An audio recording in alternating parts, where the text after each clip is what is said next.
Valérie Plante qui donne ses dernières entrevues avant son dernier conseil municipal. Elle était l'invitée de notre collègue Paul Larocque qui lui a demandé quel est votre regret ou quels sont vos regrets. Voici sa réponse.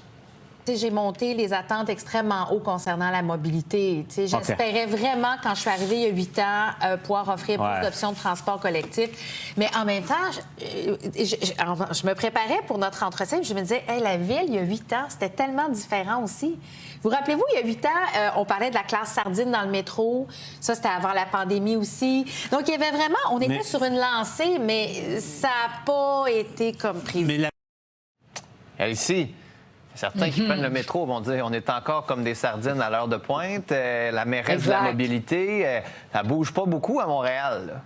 Bien, c'est ça, parce que, bon, c'est sûr que le REM, ça, c'est Denis Coderre. Elle promettait la ligne rose. Il n'y a pas de ligne rose. Ensuite de ça, le REM de l'Est, ça ne s'est pas concrétisé.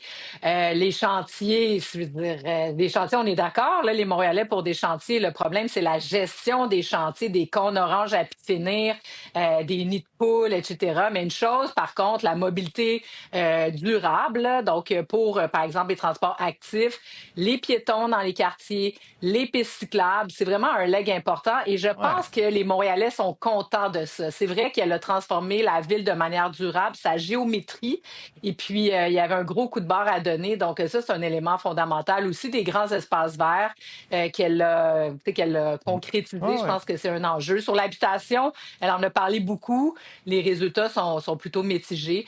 Je pense que ça reste une mairesse qu'on va se rappeler tout de même. Première femme élue mairesse à Montréal, c'est quand même pas rien dans une grande ville. Je parlais avec des cyclistes qui disaient qu'elle n'a pas été assez loin dans certaines grandes artères qui restent encore très dangereuses.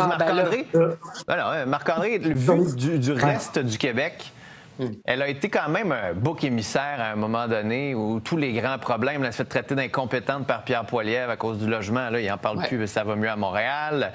C'était comme la mairesse. Là, toutes les banlieues étaient fâchées contre elle tout le temps. Oui, madame, je lisais d'autres papiers là, sur son bilan. Là, madame Plante, elle dit qu'elle était le paratonnerre là, de toutes ces situations-là. C'est sûr que quand tu es la mairesse de la métropole du Québec, ben, à un moment donné, tu es sous les feux de la rampe. Mais moi, ce qui j'ai hâte de voir, puis peut-être que Paul lui a posé la question, mais tu sais, quand il dit son constat d'échec par rapport à la mobilité, pourquoi? C'est quoi qu'est-ce qu'elle retient? Puis c'est ça pour le problème en politique, c'est souvent des politiciens, après un certain temps, apprennent des choses, et là, après ça, on met ça à la poubelle, et les successeurs ne savent pas exactement sur quel bouton peser pour corriger les situations, là. Antoine, en terminant en 30 secondes, tu retiens quoi de Mme Plante?